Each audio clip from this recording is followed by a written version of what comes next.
Hello everyone, this is Jotto, and welcome to part 5 of the Trials Comprehensive Guide. Now for this video, we'll be going over nature, their strengths and weaknesses, mostly strengths, and just a general overview on the aspect. Now there was a patch that nerfed 2 cards in nature, and they're both uncommons, we'll talk about them a bit later, but in reality they're both tribal synergy cards, so they don't actually affect trials as much. But anyway, with that in mind, a brief overview of the heroes once again. Kayanu is fairly okay. You do need to redesign the way you draft a little bit with his hero power, as we'll talk a little bit about that later. You prioritize the 3-cost stuff.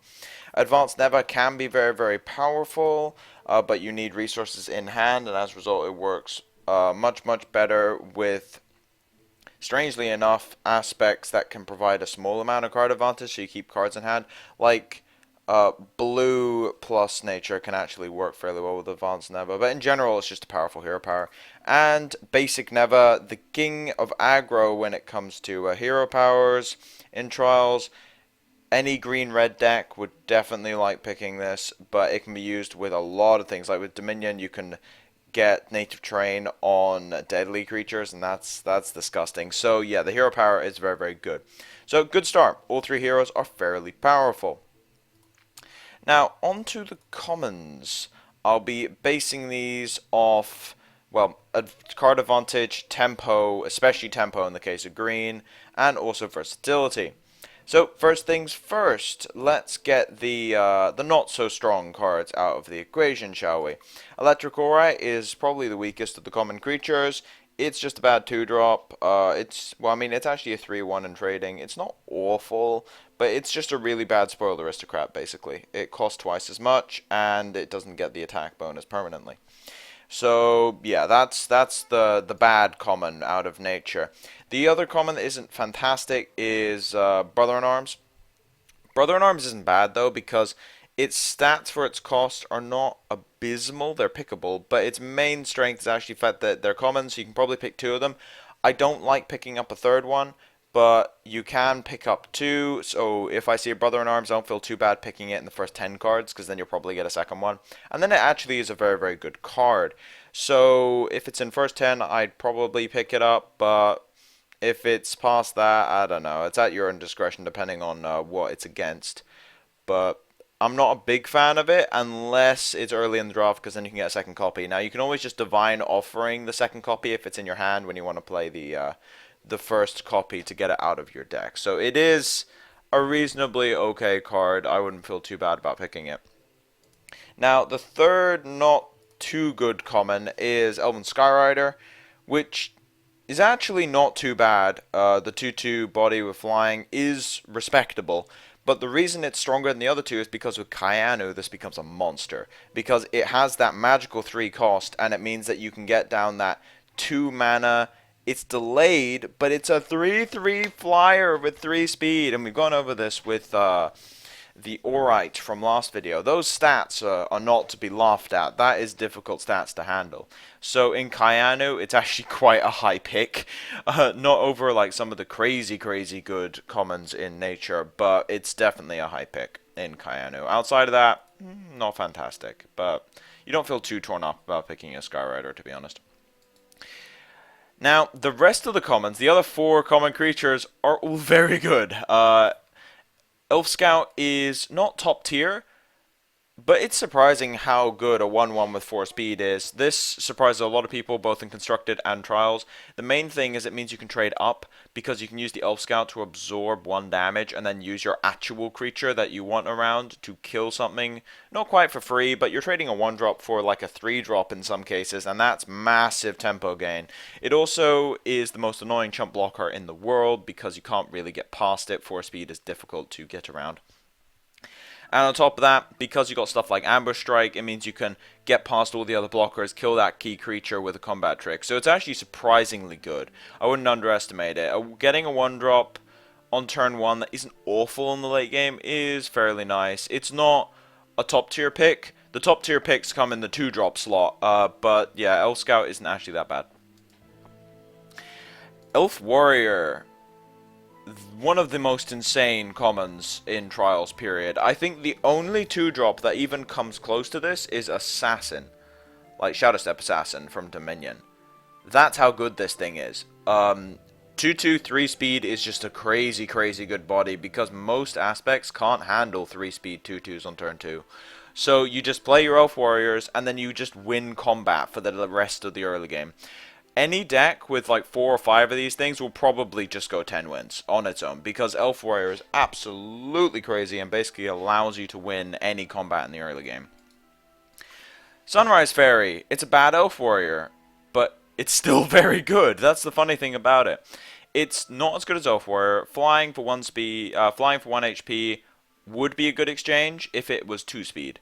But it's not because it's 3 speed, so it's difficult to attack the Elf Warrior anyway, so the flying is less useful, and there's a lot of ping effects like Mutant and anything in red and things like that, and Flasheries, and Advanced Darius, so it does weaken 1 HP creatures quite a lot. But don't underestimate the Sunrise Fairy. It's still, I mean, it's a bad Elf Warrior, but it's still kind of an Elf Warrior, and that is good enough to pick. And as a result, you do pick Sunrise Fairy quite high, because it's just extra 2 mana, 3 speed, 2 attack. It's just crazy. So you get a lot of copies of these 2-drops, which can basically set you off to win from turn 2. Or from turn 1 even, if you're going second. Now, the last powerhouse common in the creature slot is Ambushing Sharpshooter, comparable to Force Mage Protector in its power level, in Trials at least. Sharpshooter is astonishingly good. You'd be kind of shocked. I mean, in Constructed, you kind of forget about it being insane, and the main reason for it is because it can't do anything against 3-speed creatures, and also it's weak to ping effects, and Constructed is mostly Nature and Dominion, so it reduces its power level. But in Trials, you kind of remember that the average speed is 2. That's the average speed, and this will be the king of combat, basically, when it comes to 2-speed creatures. That, with Ambush Strike, you can start trading 1 mana tricks for 4/4s and things like that, and it just gets absolutely silly. And the more you draft of these, the better they get, is the crazy thing. Because the first one, you can play it on back row, they have to deal with it. Because if you go second Sharpshooter, you can start sniping things with 4 HP or 3 HP, and then it just gets exponentially worse. So you can't, it's a bit like how dealing with multiple protectors on board with shields ready is just a nightmare. It's something similar with Sharpshooter. Personally, I think Protector is slightly better, but that's just because of its mana cost ratio to levels, because it means you can go into 2 colors more easily, whereas a Sharpshooter you have to go green, green, green, and yeah. You have to start with green and go mana 3 times, so it's harder to fit it into the curve.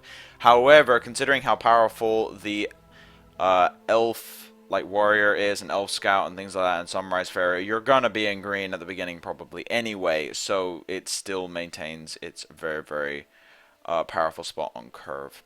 That's just the creatures. Now, if we move on to spells, there are 2 that are completely worthless, which is Wasp Swarm. Okay, random comment about Wasp Swarm. You can actually use it to get damage in because you can Wasp Swarm all of his stuff and then move your stuff forward and attack. You can do that. A lot of people don't know about that. But in the case of elves, they have high speed anyway, so it's kind of like, eh. So yeah, Wasp Swarm, it can do that. It's just not worth picking the card, to be honest. Test of Time. I don't feel too bad about picking one of these. I mean, it's the same reason why I don't feel too bad about picking 1 Unicorn, which we'll get to a little bit later. Artifact removal is worth more than spell removal overall because of things like Lamp, although Lamp is less powerful now. But yeah, there's a couple more artifacts running around, like Helm. That's a big one. So Test of Time does have its uses. I would never pick more than 1 though, and I don't even pick the first one too high. These other 2 spells, though, are absolutely crazy. We've got Ambush Strike and Tornado Outbreak. The 2 1-mana tempo spells that will ruin your opponent's life.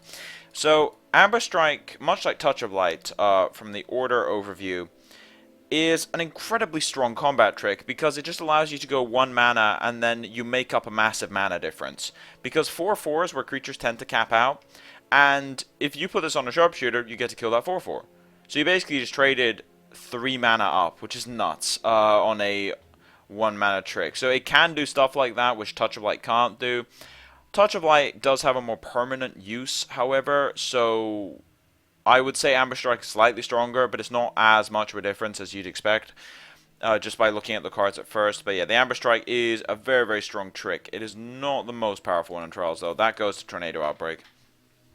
Tornado Outbreak is completely overpowered in Trials, and, well, so is Landslide, but we'll get to that a bit later. Tornado Outbreak allows you to do some really, really silly things, like multiple bounces on your opponent's 4-drop over and over and over again, and then you just lock them out of the game and kill them. Like, I've won games where I only have 4 attack on the board, and I just bounced his guys 3 times between Tornado Outbreak, Storm Fairy, and Landslide, and then he just died to these 2 creatures because he kept using his mana, and I kept bouncing everything.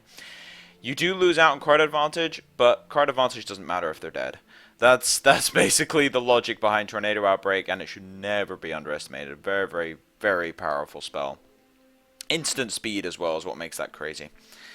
So anyway, that is the commons. Now, if we move on to the uncommons, the trend continues. Although I will say the uncommon slot is a little weaker in nature, creature-wise. So, starting with the ones which you won't be thrilled to see, Grove Guardian is not really something you want to see because it's difficult to get a lot of elves, and as a result, the Grove Guardian will be hitting 2/2 maximum, and it's a liability against Dominion, for instance. So, and even against nature, it's just a liability, so you don't really want the Grove Guardian. Besides that, though, the rest of the uncommons are fairly pickable. I mean, there's less just straight up powerhouse cards, and some of them are very situational, like Elf Tracker I would never pick unless I'm playing Basic Neba. If you're playing Basic Neba, though, it can be quite good because you get that instant kill with the Elf Tracker. So you play Elf Tracker, put a counter on something you want to kill, and then use the hero power. Not necessarily in that order, but yeah, use the hero power, and then you get a free kill. So the Elf Tracker isn't too bad, although it was decreased in power level with the hero power nerf from 3-turn cooldown to 4. I would never pick this outside of Basic Neva, though. It is not worth it. Even with Kainu, there's better things you can have than a 2/2 ranged. There really are. There's better targets. Unicorn, I mentioned earlier, I'm fine picking up one. I will more readily pick up one Unicorn than I will pick up one Test of Time. Because with Test of Time, one of its main targets is Helm, and you can just bounce your own creature, so yeah, you do have other ways of countering Helm. But with Unicorn, it offers you a way of dealing with just random stuff, like Path and like Force Field and things like that. You can use Landslide, so spell removal is not really as essential as you'd think. Especially in Trials, there aren't that many spells running around in general, so yeah, it's not as much of an issue. But the Unicorn still has decent stats, so it's not the worst thing you can pick up. Elf Commander, this got nerfed recently, but it's still pretty much the same card in Trials. Because the second ability was never really that useful anyway, because it's difficult to get enough elves in the deck, and most of them have higher than average speed anyway. So, what is it? It's basically a Library Guards that has Unblockable instead of Draw a Card. It's worse than Library Guards, but it's still got the stats. It's also very, very good with Kayanu. If you've got Kayanu, you pick every single one of these you see, because then it's a 3/4 with 3 speed and Unblockability, which is an interesting threat to deal with, needless to say. So, yeah, the Elf Commander is still very, very much pickable. Now, we'll leave Haldari for last, but then you've got the set of higher-end uncommons, cost-wise. Storm Fairy is a lot better than people give it credit for, in my opinion. I think it should never be underestimated. I have had drafts with multiple Tornado Outbreaks, Storm Fairies, and Landslides, and then your opponent just never does anything. So, Storm Fairy does allow you to add damage onto the board with your bounce. It's weaker than Tornado Outbreak and Landslide, but it's not that bad, quite frankly. I'd pick Landslide over it, but I'd pick Storm Fairy over about half the uncommons in the game. I think it's weaker than a lot of the nature uncommons. Depending on how my curve is going, I'd pick it over Elf Commander in some situations. Depends what I have at what spot in the curve. But it's not top tier, but don't underestimate it. It's surprisingly useful. The 2 speed is a bit annoying, but the 2/2 with flying is not the worst body, and the ability is actually quite powerful. Sunchaser, alright. Now, Sunchaser is another one of those Kayanu Pixit cards, because then you get your 5/5 that can boost up to 4 speed, which is crazy. But, in general, it's not too bad. As I said, creatures tend to cap out a 4/4 in Trials, meaning the Sunchaser is surprisingly obnoxious to handle for a lot of decks. Now, a trick you can do with Sun Chaser is if you don't attack that turn, keep in mind you have to not attack. You have to play this in your first phase, and then you have to not attack. Now, keep in mind, it's if you skip combat, you don't get a second phase anyway. So, yeah. You have to play it, not attack, and you can boost its speed up to 4, and then just end your turn. And it will stay at 4 until a combat takes place, because it says this combat. So, that is a trick you can use to get around things like Assassin. Fairly big deal. And having the 4 speed permanently on defense is crazy. So if you're losing, or even when you're winning in some situations, but especially when you're losing, Sun Chaser is a surprisingly good defensive creature because you can pump up to 4 speed immediately. So anyway, on to the Powerhouse Uncommon. This guy is crazy good. Haldiri Rider, the 3/3/3 with Swift, the monstrosity known as the Library Guard Killer. That might as well be his nickname in Trials. If you get more than 2 Haldiris, I don't really see how you lose games. He is that strong. He will usually function as a removal spell, but he also wins games on his own just by going face constantly. It gives you a way of pushing damage that you don't normally have. And between this and bounce spells, you can start doing crazy things like Haldiri into Haldiri Tornado Outbreak into Haldiri plus something else. It's just as nuts as it is in Constructed. I actually think it's more powerful because in Constructed you can formulate your deck to have more answers to threats like this, whereas in Trials you just have to go with what you're given. So Haldiri is absolutely crazy. It's a you see Haldiri, you pick Haldiri situation. Much like how in Wisdom you see Library Guards, you pick Library Guards. It's the same kind of thing. Although I actually think Haldiri is stronger than Library Guards. If you ever have a green-blue deck and you're lucky enough to get those two in the same pick. Or I guess unlucky enough since you have to pass one up. And I have a message which I'll check later. On to the spells. Now, this is not as fantastic, although they do have Landslide. Landslide is nuts. Landslide is another one of those you pick, it's like you see it, you pick it type cards. It's not as good as Haldiri, but it's pretty much over every other uncommon I can think of. At least in nature, I think I'd have to look at stuff like curve and creature count and such before I could decide over some other really high uncommons. But Landslide's crazy. It's basically a bounce spell that doesn't have card disadvantage on it, and it can bounce artifacts and spells. It's absolutely crazy. The reason it doesn't have card disadvantage on it is because you invest 1 card into it, but then you put 2 on the top, which means that your opponent skips 2 draw phases. So you're basically saying, well, I mean, it's your opponent skips 2 draw phases, kind of. They draw the cards anyway. So basically, what will usually happen is they skip a draw phase, they draw what you bounced, so you're 1 for 1, and then they'll Divine Offering the other one away, or just draw it with a Shrine or something. So what you're basically saying is this is a 4 mana, 1 for 1 removal spell that also bounces a second creature. It's crazy, crazy good. Only downside of it is when you start bouncing stuff like Karthus. That sucks, because then they just keep replaying it. But in general, multiple landslides in a row is the end of the game in Trials. It's very difficult to lose once you've played about 2 or 3 landslides in a row because your opponent is so far behind. I mean, the first landslide will sometimes kill you, but it's the second one that usually does it. The second landslide is the just back-breaking.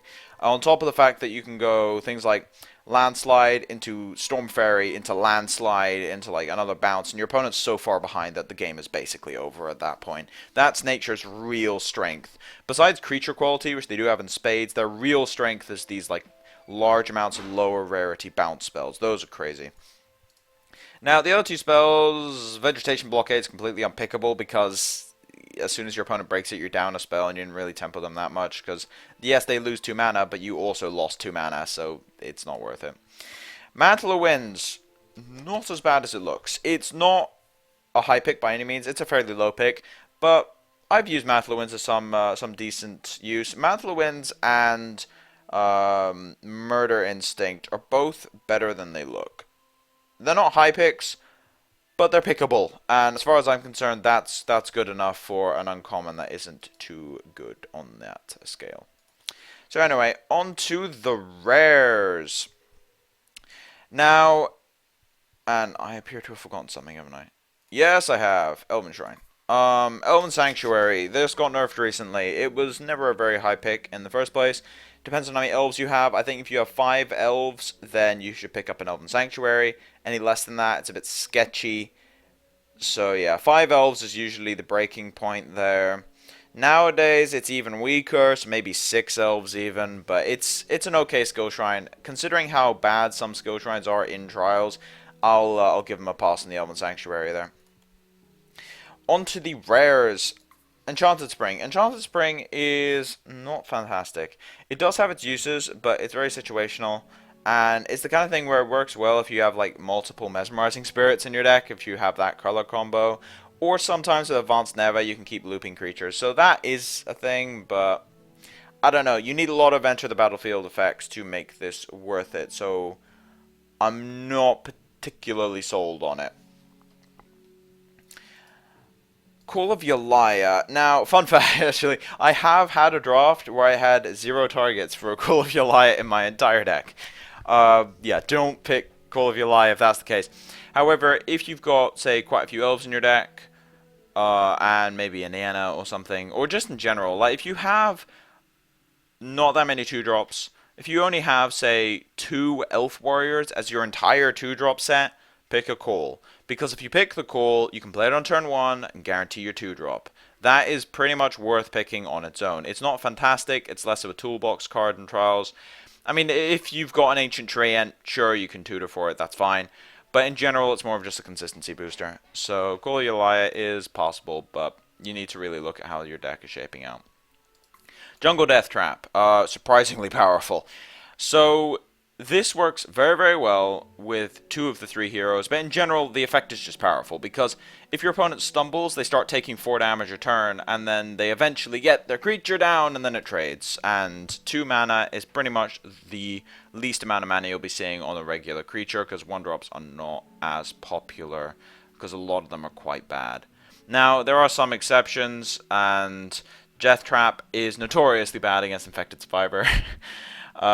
And also things like Disquisitive Spirit, but it's still an okay tempo thing. The Infected Survivor one is particularly brutal because they still keep a 2/2. But yeah, Death Trap is quite powerful, and with basic Neva you get 4 damage in immediately, and then with advanced Neva it becomes 1 mana, draw a card, remove his next card, which is just crazy. So Death Trap is a very, very strong 2-drop to pick up, and I would highly recommend it. Word of Vigor, on the weaker side nowadays. It used to be completely overpowered with the might counters. Temporary buffs now, I'm not fond of it. I would rather have stuff like Ambush Strike over this by far. Drawing a card, that's nice, but you have to be in Double Nature to make it worth it at all. And then you're in Advanced Neva probably, because there aren't that many pulls into Double Nature at all. So, yeah. And if you're in Advanced Neva, you already have card draw. So I don't really like the Word of Vigor currently. Nienna. This is a 5 elf breaking point card. I think personally this is like a 6 or 7 elf breaking point card. You can use Nienna with Divine Offering just to like make sure that you never miss and manipulate your deck a bit. So there is some value in that you can sort of say, I want that card, but then your opponent also knows the cards in your hand, so I think that counteracts it. So I would say if you have 6 or 7 elves in your deck, pick this because it's a nice draw engine. But in general, Nienna's a lot weaker when you can't just build your deck around it. Primordial Treant. Not a good card. If you put elves under it and it gets helmed, you lose, basically. And it's low speed. The body is not fantastic, but the low speed is what really kills it. So not so good on the rares so far. That changes with these 3. The last 3 rares are all quite powerful, and they're pulls into double green. Ancient Treant. I mentioned this with Call of Yalaya earlier, but Ancient Treant has an incredibly good stat total, and the fact that you can monitor combat better than any other aspect means you can usually stop your opponent from just sniping it as soon as you play it. And then once it starts attacking, you pretty much have 1 combat because you've got a 3/4 attacking every turn that's locking down their creatures. So usually you'll lock down something of equal value to the Treant or more in a lot of cases actually, and because of how the bounce spells work, you can often get situations where you have an Ancient Treant and then you just next turn landslide, lock down his last creature, and then he's dead. So that does actually happen, and the Treant is quite strong. Again, with basic Neva, you can get that haste treant in, which is devastating, and with advanced Neva, it becomes 1 mana, and with Kayanu, you can make it a 4/5, so it's very, very useful with all of the nature heroes. Fae of Charm.